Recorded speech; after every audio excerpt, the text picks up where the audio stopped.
Hi again, Science and Cooking. Your TF Steve here again. Going to actually skip over problem 5b because it's pretty simple. So I recommend you check these solutions. It involves taking your answers for part A and just subtracting them from each other.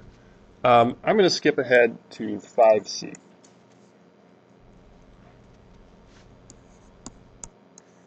Okay, so in this question we're being asked about a cross-linking distance. So again, our strategy always, when working a math problem, is to figure out what equation to use. So I actually lied in the last one. There were two equations this week.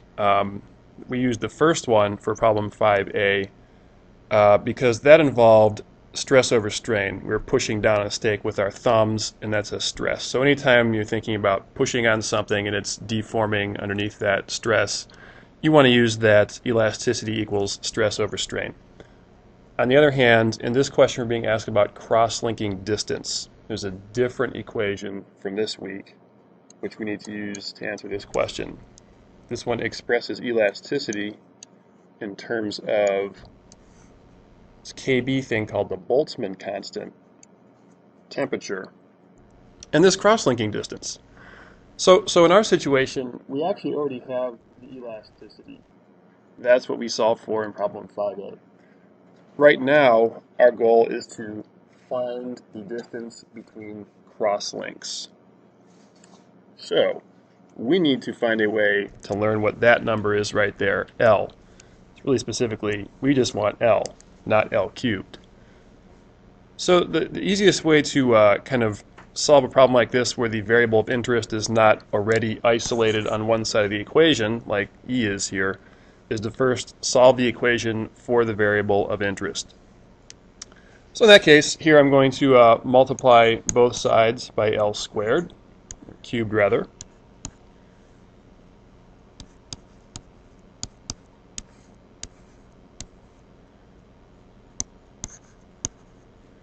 Which would then cancel out from that side.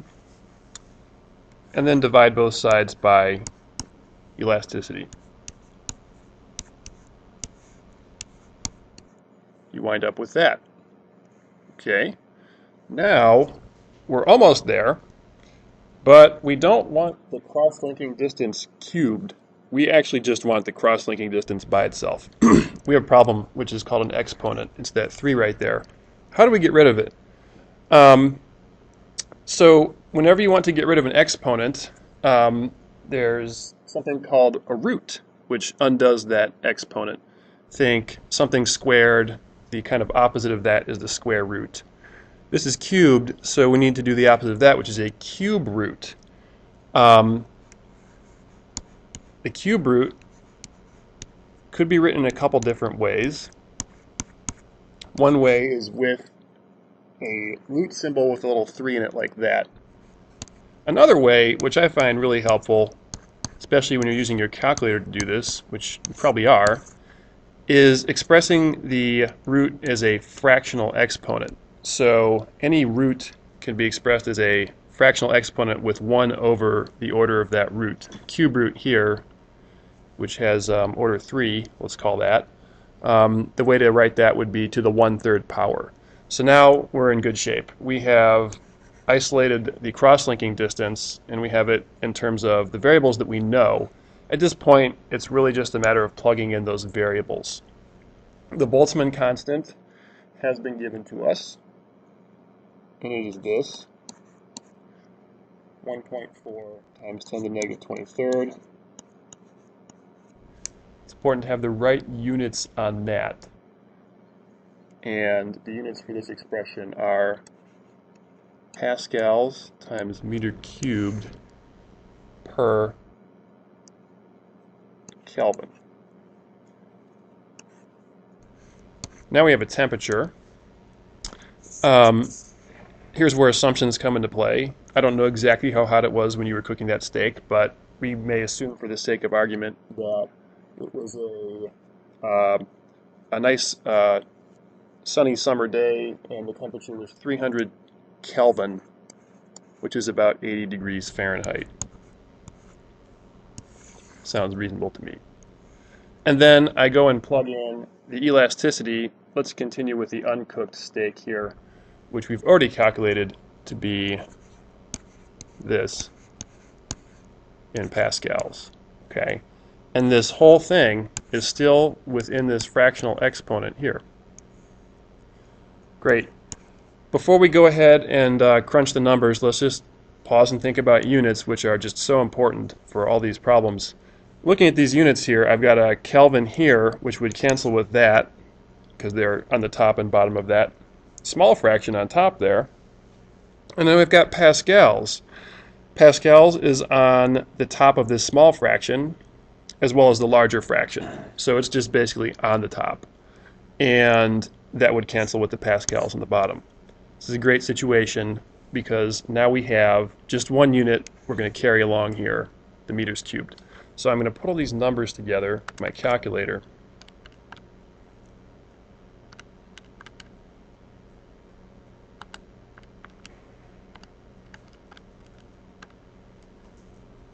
I wind up with this.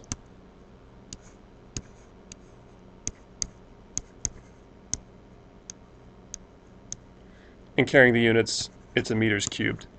But it's important to remember we have not done the cube root yet. We're still inside that parentheses with the cube root. Now, take your calculator, pause the video, take a second, make sure you know how to do a cube root. Some calculators have a little y to the x button or x to the y. You could press that and then tell it what power to take, in this case 1/3 or 0.3333, something like that. So figure out how to do that and take the cube root of that number, and you should wind up with this.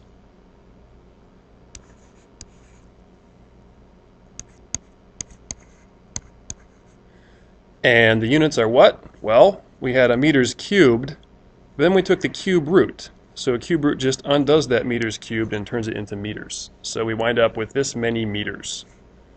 And that is the answer to that question. Looking at the solution set, it is possible to express such a small quantity, something times 10 to the negative 9 meters, using those SI prefixes, as they're called. So in this case, this could be written as nanometers, which is 1 times 10 to the 9th meters. So there's that for the uncooked steak cross-linking distance.